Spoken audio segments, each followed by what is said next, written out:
We like to think about it as not just the what that we are doing, but the how. And if you think about what culture is, it's our ability to create the environment and the conditions by which we can accomplish great things as an organization, but also making sure that each individual is really thinking about how they contribute to culture, detract from culture, how they can build culture.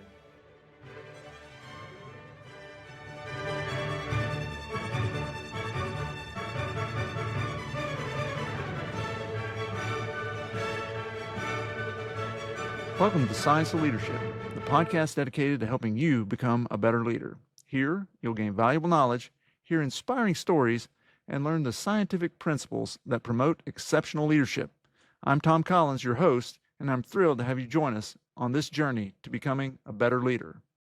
Today, I'm excited to dive into the topic of organizational culture with Hewlett Packard's President of Personal Systems, my friend Alex Cho.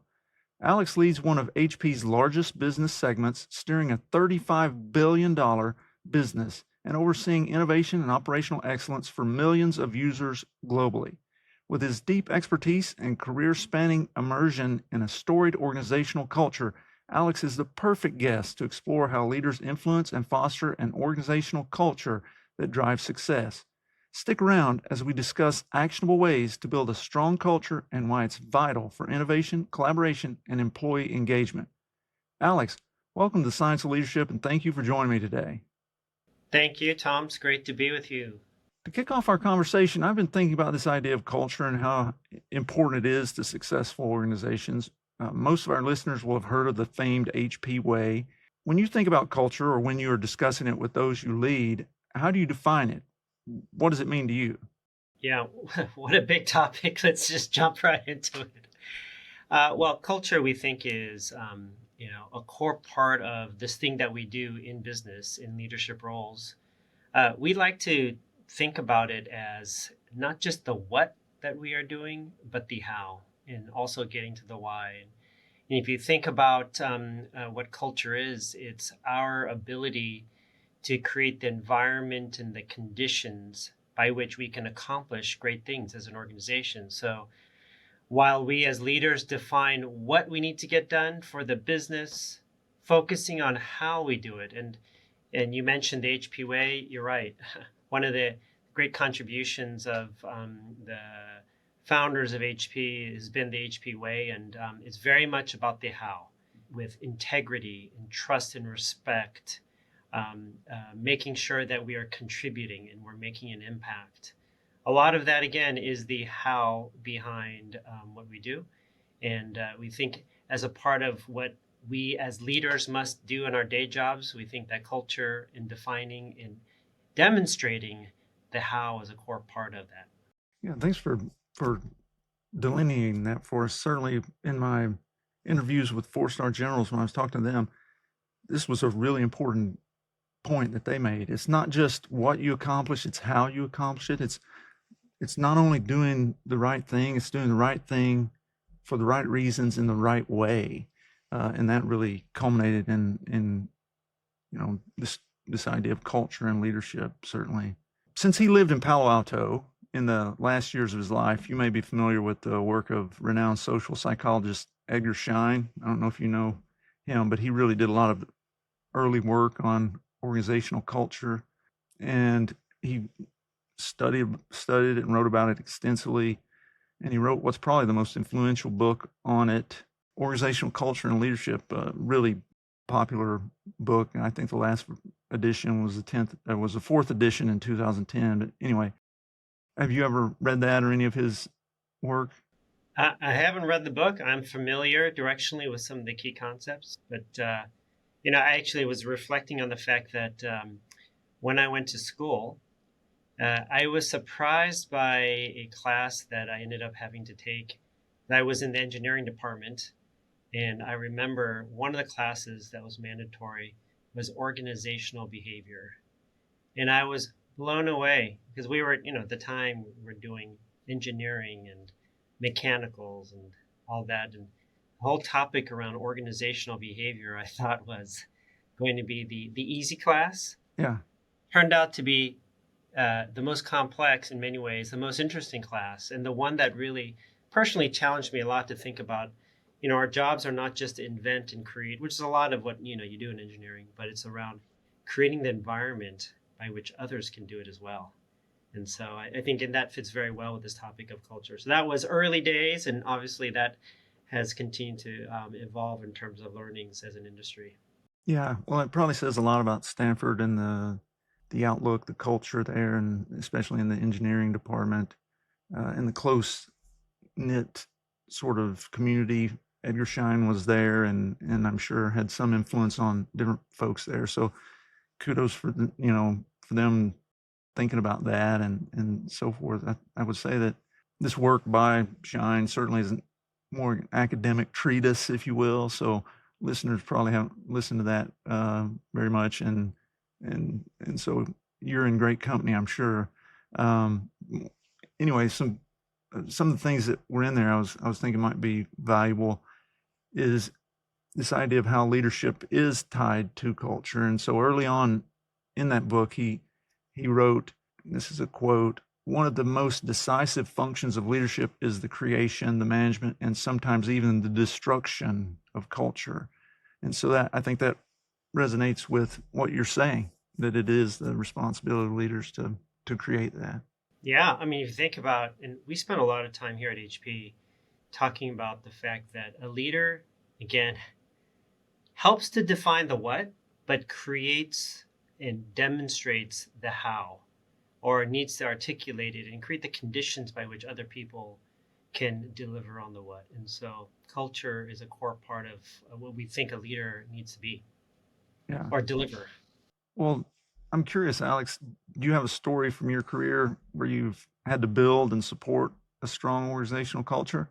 I wish it were just one story. It's the day job, Tom. The day job is like culture is our day job. I was thinking about this though. I'll tell you where I got it wrong. Okay. My first international assignment early in my career was in France.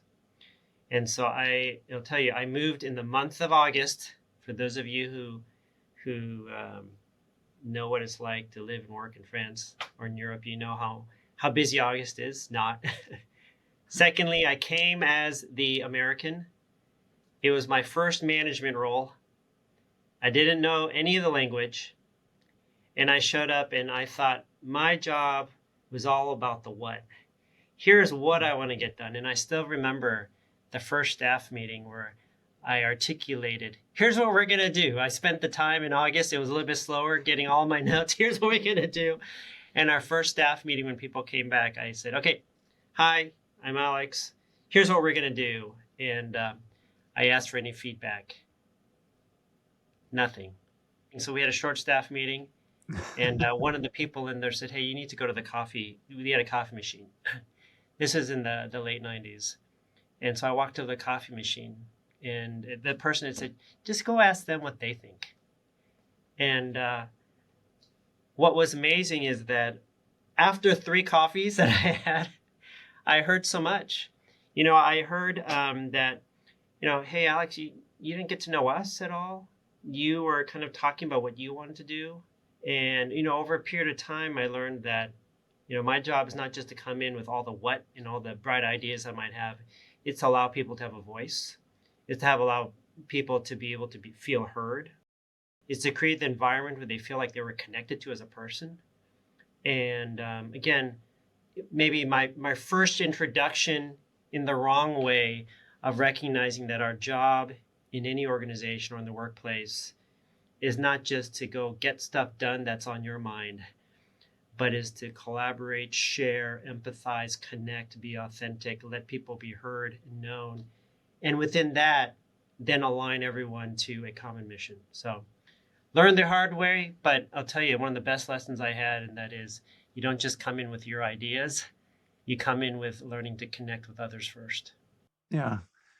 Well, thanks, Alex, for sharing that. That's really good, and I appreciate the fact that you jumped out there with a, hey, I messed this up, because so often with my guests, there are these really experienced, exceptionally accomplished folks who a lot of times have this is how I did a great thing, or, story, not because they're trying to brag, but that's just the nature of their success or whatever.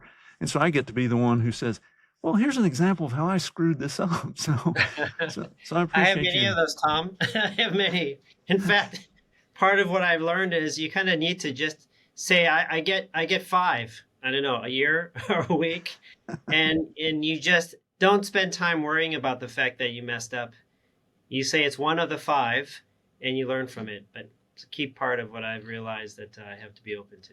Yeah. Well, before we kind of get to why it's valuable, culture and creation and developing that, I was thinking I would kind of round out our definition of culture by sharing Edgar Schein's model for organizational culture. And in it, he described really three levels of organizational culture, which he referred to as artifacts and behaviors, espouse values, and then assumptions. And so just to kind of spell those out, artifacts include the visible elements that some outsider might come in and see. So see, hear, feel.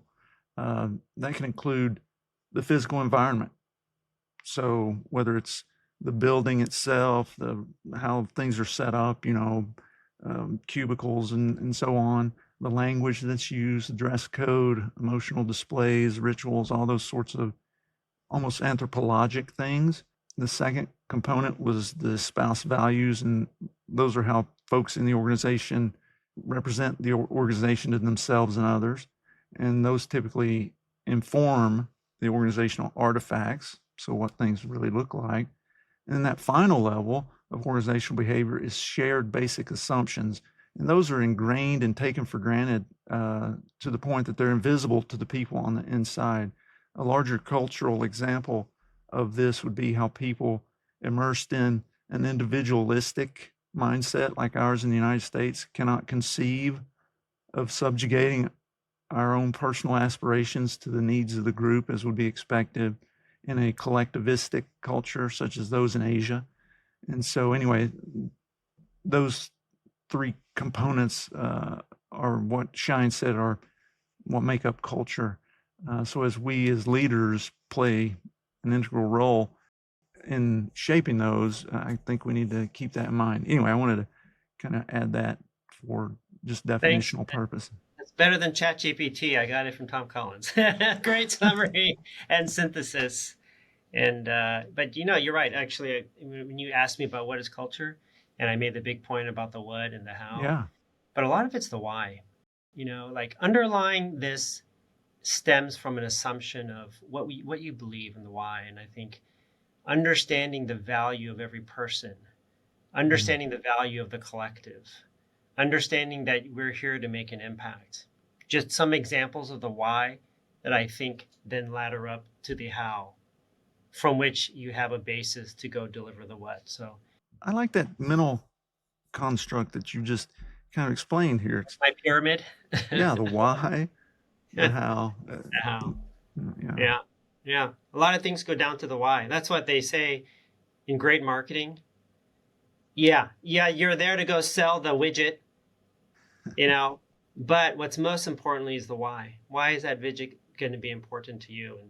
And but less from a marketing side, more from a culture side is, my experience is when you tap into the why, you get to the core of who we are as people and that which motivates us beyond a short term, but a longer term. Yeah.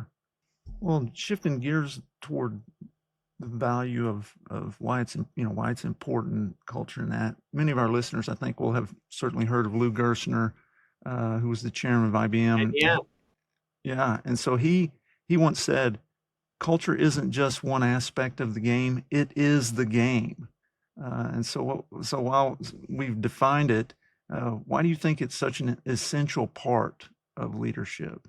I don't know if I can add more to Luke Gerstner, but going back to our earlier discussion, as a leader, I really believe, and I've increasingly been learning that my role is yes to help set strategy, but is really to create the unique conditions by which a broad group of people can do great things. Yeah, And that's kind of the language that kind of works for me because I think I have to create the conditions which is a combination of the artifacts and what I demonstrate. It's also a conditions not for one, but for many people. Because as you lead large organizations, like I personally cannot define the what for every part of our business. I mean, we span a global business operating consumer segments, enterprise segments, government segments. There's no way that I personally can do the what for all of that. So to create the environment by which we can enable people to do great things, I think is a part of leadership. And by the way, I think some of the latest challenges are not just to enable people to do great things, but particularly in a world that is increasingly hybrid. You know, we all went through COVID together. There's really a new challenge out there for all of the leaders out there, and that is really engaging the hearts and the minds of our employees, because it's increasingly easy to feel lost. In fact, we just finished our second year of a broad body of research that we at HP have done. We call it the Work Relationship Index. This is our second year. It's about 15,000 employees around the world, where we've spent time to understand how do they feel about work, and would they consider their work environment a place where they feel as though they are able to thrive and contribute. The good news, well, actually, the bad news is, on average, work relationship, the health that people feel was relatively low. 28% of employees felt as though they had a healthy relationship with work. The good news, though, so to speak, is guess what one of the top drivers are? It's about leadership, connecting with the leadership, feeling the sense of community and connection. And again, that's why when I hear you reinforce the learnings and the wisdom of Gerstner and et cetera about how leadership is our day job and culture is our day job, it makes all the sense in the world. All the latest data shows that. Yeah, you guys have hit on, and you have a really large body of data to corroborate some work of my colleague Tate Shanafelt, who is at Stanford, and he really has done a lot. He's really the world authority in physician burnout and professional burnout and engagement and so forth. And he's shown in his work that it's the leadership capability of your immediate supervisor that has the greatest impact on whether or not you have professional burnout or engagement, fulfillment, those sorts of things. So your data corroborate that perfectly. I was thinking about this in my own career, and I've had the opportunity to build teams with our own culture, and that's really, for me, that has been really fun and fulfilling. And so I've seen the power of that, of building culture, particularly when that team has been nested within a larger dysfunctional culture. And so in one program that I built previously, our vision was, and this was literally our vision statement, was to decrease the burden of disease on patients and families. And so we did that within a culture that was really built on encouraging and appreciating each other, supporting each other, fostering the development of our colleagues. And so consequently, as the culture of that larger organization began to rot from the head, as they say, our culture only grew stronger and our program more successful. And so to me, that was really a profound example of the importance of culture, because simultaneously I saw the good that we had in our team and our program, and the bad of the larger organization. If we talk about, you added some research from HP, and that's I really appreciate that, because here, on Science Leadership, we really like to have data to support the things that we're talking about. Research has consistently shown that this strong organizational culture leads to higher employee engagement, innovation, and overall performance. And so some data from this year, actually, the Gallup organization, and everybody knows they do a huge amount of work in organizational evaluations and things. This year, they have shown that organizations with a strong culture and high employee engagement have, listen to these numbers, 23% higher profitability, 18% higher productivity, 32% higher quality, 70% higher employee well-being, 78% lower absenteeism, and 51% lower turnover. I mean, those are incredible numbers. Any thoughts on that? Yeah, I mean, that's why. Well, first, I love the fact that you're combining art and science in this, and but you're right. I think the underlying driver for us to focus on things like employee engagement, and we have regular ways that we survey employees in our company, and all companies are increasingly doing that, is because the data shows that a more engaged employee set are more energized to deliver better solutions, higher quality solutions, and it's a 1+1 = 3, definitely. And so for us, that means as a topic again, it's not like you do your day job and on the side you should go think about culture and leadership and employee engagement. The day job is this. A lot of times, what we've spoken to our leaders about is recognizing that you need competency in your roles, but you also need to be able to have a character that's building culture. Yeah. Maybe that's why I talk about my Stanford days. Maybe that's why I was so kind of disoriented by my first organizational behavior class, because it's the one that I didn't have the tools nor the vocabulary to even address. I mean, if you were going to give me a problem set, in general, I was a little bit more versed.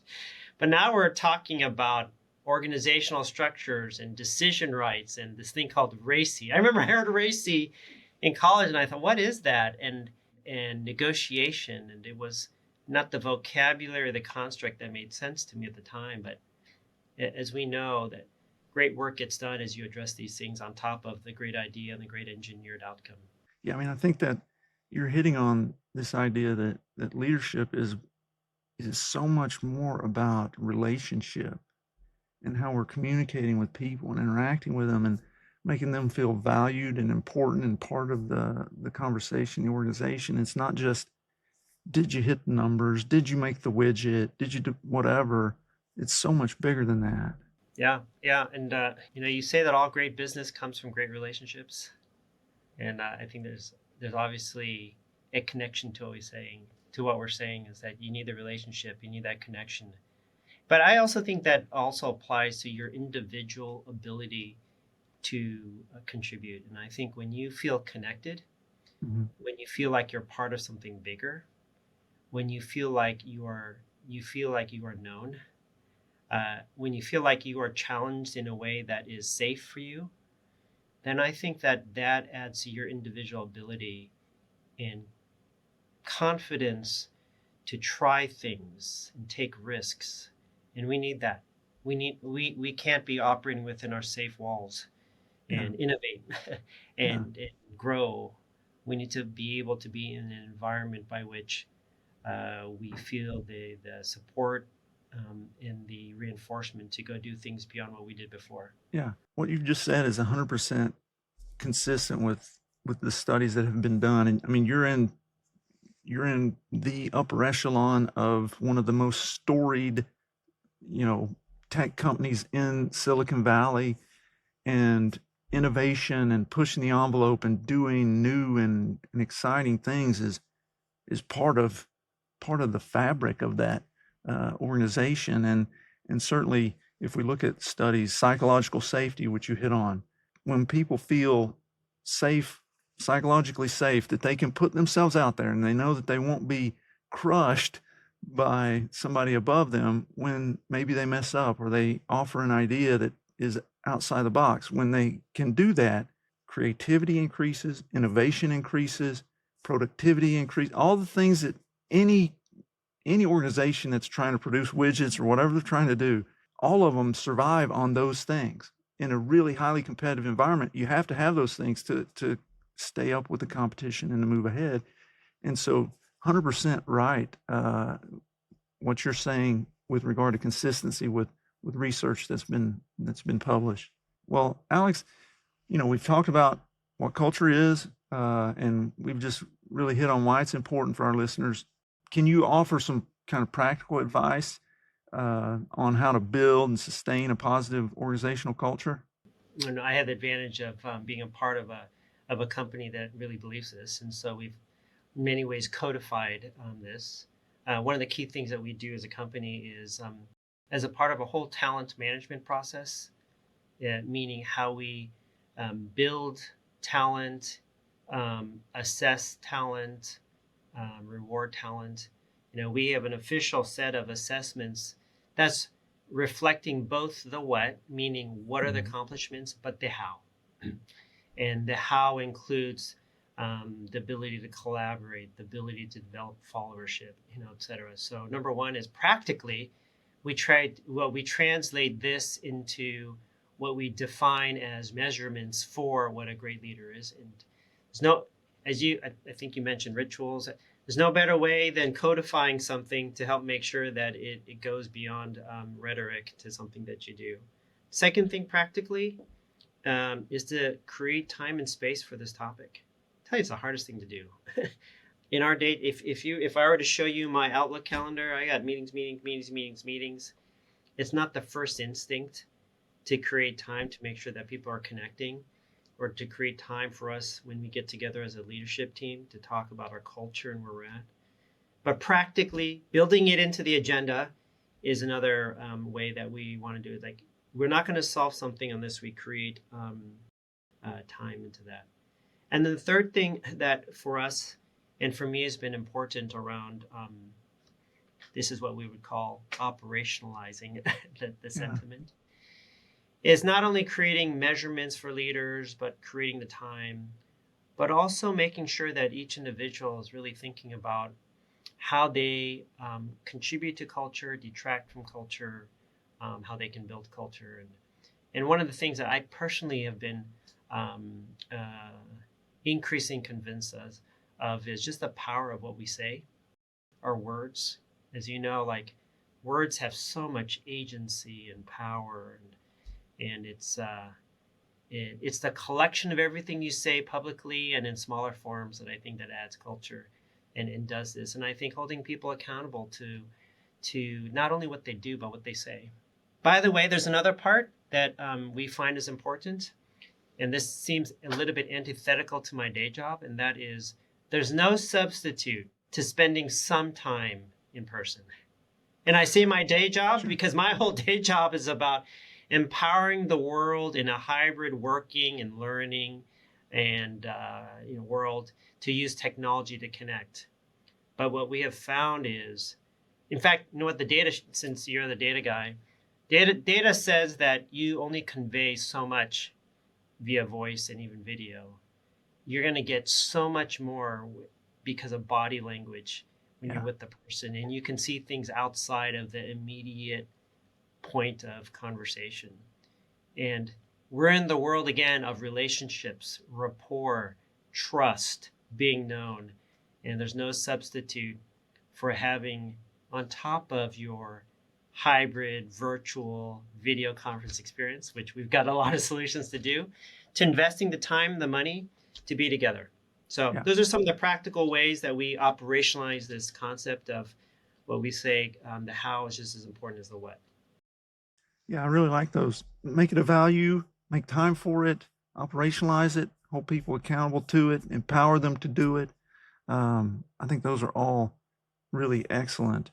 It's great to hear you say, that physical proximity, actually being together is highly valuable and important, because I agree. I think that even though this is allowing us to have this conversation, whatever it is, 1,800 miles apart or whatever right now, and we can connect with people on the other side of the earth in this way, there is, as humans, there's something about being together proximately that really is highly important and almost indescribable, I think. And I think one of the reasons why, and we could probably find a way to add to this thing that we do digitally, but I think one of the reasons why is that you get to know more of the person when you're around them. And the more is, well, you get to see more of their body, but you get to hear more than the specific topic that you're there to go solve or engage in. You hear all the side chatter. Yeah. And, I'm just a big believer through just my personal experiences. Like, there's a lot more to everybody than you know. And there's so Right. much richness in getting to know. I call it the 10% principle. Use the occasion to get to know 10% more of who they really are and Mm. share 10% more of who you are. And that's not just interesting facts that you get or you receive or give to another person, but it actually helps you connect better. And it's just that when you're together in person, you're able to convey more of that. But obviously, there's ways to create more time and space, even in a video conference for that. But the more you feel known and the more you share, and that's maybe the reason why authenticity is maybe the word of the decade around leadership, and that is being real, showing more of who you are as a person. I am a business person. I run a computing business, but I'm a father. I have 4 kids. I have a dog that drives me crazy. I have a garage that I can never keep clean enough for me. And it's like, and as soon as I clean it up, I got to do it again. I have kids who are in relationships that are not something I can control or influence. I just listen to. Hey, that's more of who I am than Yeah. whatever role I have here at HP, which I also personally enjoy. Yeah. Yeah. Well, I mean, thanks for, sharing some of that human side for our listeners. Certainly, I think most of those things I know as a friend, but it's good to really be authentic to people that are out there, because probably anybody tuning into this and they say Alex Cho, HP, oh, that, this name or whatever, and they come to it with some expectation, some frame that their box they put you in, right? And whether that's fair or not, offering, hey, here's more, um, and also I think when we do that as leaders, we let down our guard. We're more authentic, as you said. We allow other people to do the same thing, and to know that you can be human and still be able to do this to some degree well. Yeah. Tom, if you were to get me in a coaching relationship and say, hey, Alex, what have you learned most and had to work on in terms of personal development? This is probably one of them. When it sounds like it's going to be a generational statement. When I started work, not that long ago, but I'm not a Gen Z, obviously. Um, we kept our work lives and our personal lives different. Yeah. It was different. I would never have thought of talking about my personal life at work, and quite frankly, I never thought about talking about my professional life personally.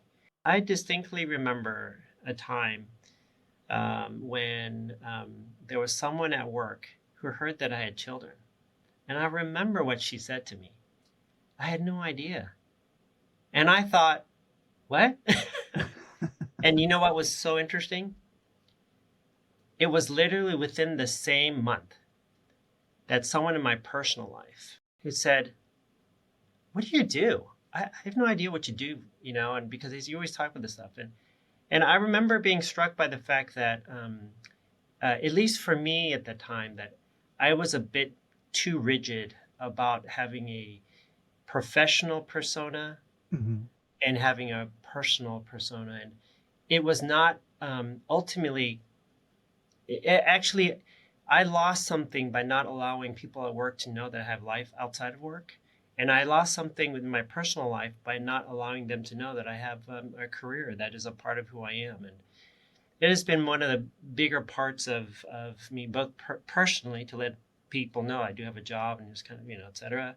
And for people Mm-hmm. at work to know that I have life outside of work. And it's actually been an area of risk that I've had to address, I guess, if I call it risk.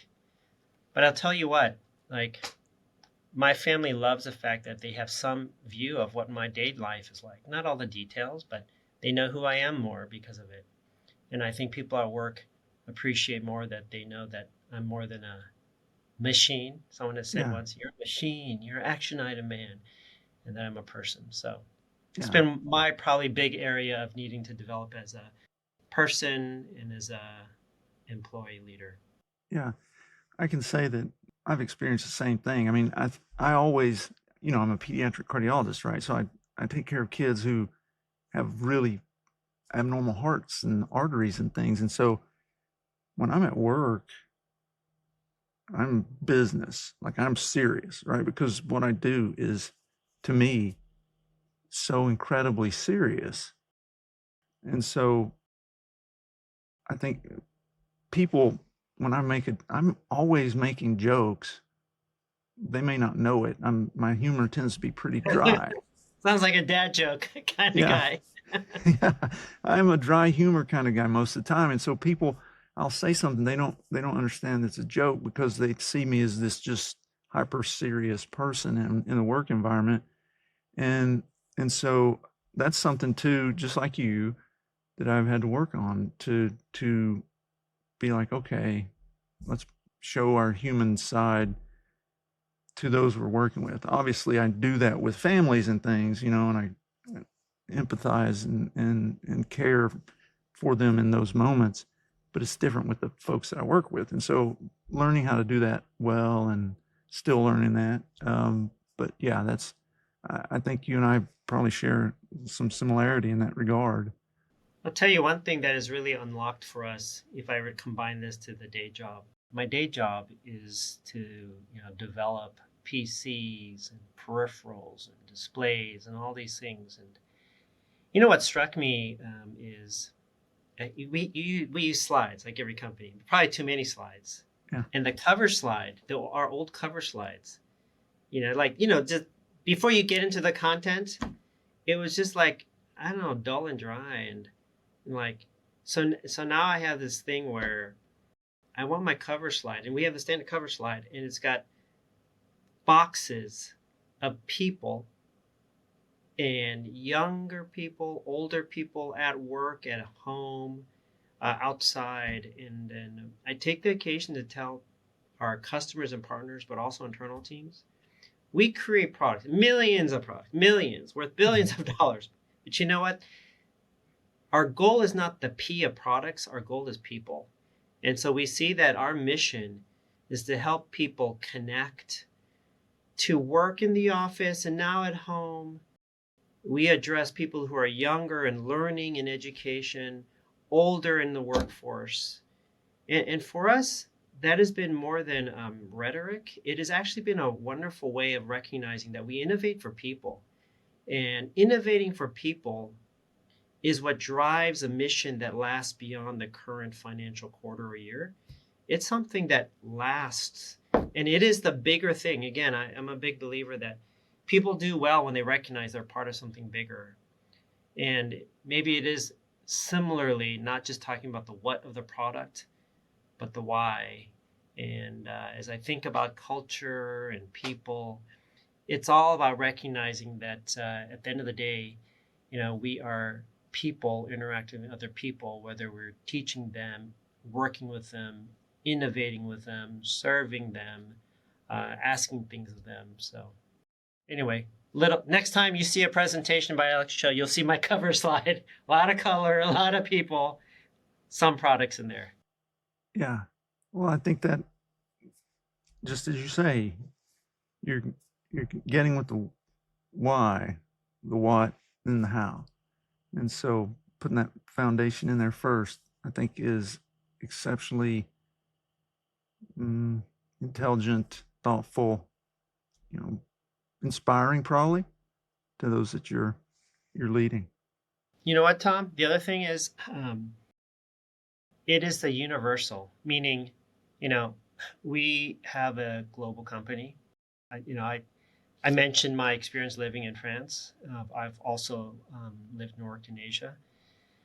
There are cultural differences, yes, and that manifests in languages. I heard you talk about a sense of self versus group. I mean, think about Japan versus the U.S. Yeah. But you know what? That thing which is universal, and when it comes to building culture, is that the focus on the person. The focus on that which is addressing culture, even if the culture of every company or country is different. I find that to be the universal. And so we talk about building culture. It's, Yes, look a little bit different by country, but you actually find that leading a global organization, there's more consistency than not. And that's one way to bring together not just a group of people, but a global group of people. And it's been very rewarding and a fascinating part of what I get to do every day. I mean, I love what I do for the product, but I love it for the people and the learnings. Well, Alex, hard to beat that as a way to end out our conversation today. I really appreciate you being on, the Science of Leadership with me today, having a really good conversation. Appreciate your friendship and your family, and it's just been great having you on. Well, great. I'm happy to be here. Great to see you doing this and growing this narrative, which I think the world needs. It's all about leadership. Thank you for joining us on this episode of The Science of Leadership. We hope today's discussion has inspired you and given you valuable insights to help you become a better leader. Remember, leadership is about helping those we lead do great things. It's a journey of continual growth and learning. When we embrace that journey with curiosity, courage, and humility, we can confront challenges, overcome barriers, and foster environments where everyone can succeed. If you enjoyed today's episode, be sure to follow or subscribe, leave a comment, and share it with others who are passionate about leadership. Until next week, keep leading with character, competence, caring, and communication. This is Tom Collins. Let's keep growing.